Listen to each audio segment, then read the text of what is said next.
Well, here we are in familiar waters again.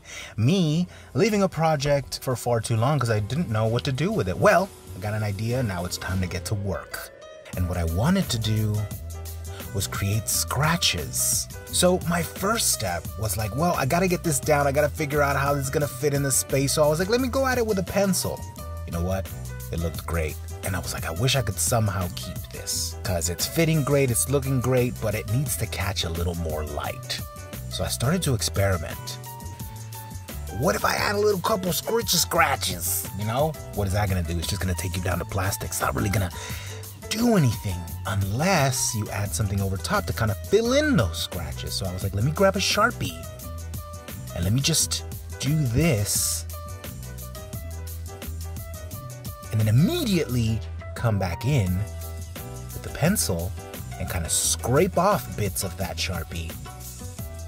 And then I kind of start getting what I want. But I'm getting a little ahead of myself because I want to show you what this looks like and what I was seeing in real time.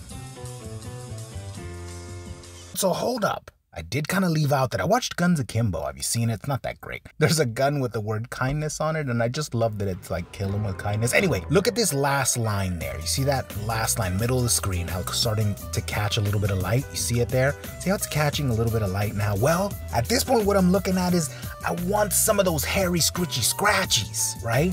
When you try to scratch something, especially something that's like tubular shaped, you're never gonna get a straight line. It's always gonna curve off, and you kinda gotta like scrape and gouge to get some of that whatever coating off, right? So we're trying to simulate this. But I kind of forgot to tell you one thing, so let me stop here real quick. Get yourself some real cheapo brushes. That's what I used. And a bit of rub and buff. And I just went around with a light touch.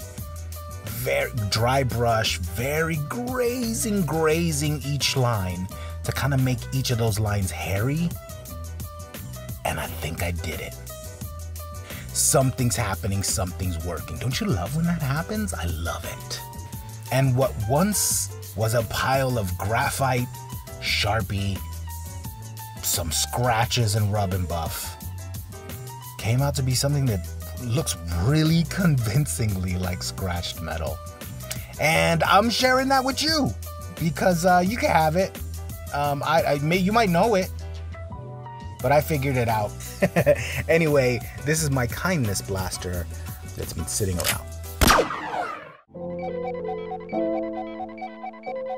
Thank you so much to my patrons, and there's a link in the description if you're into it. Thank you so much for watching. Roll the thing!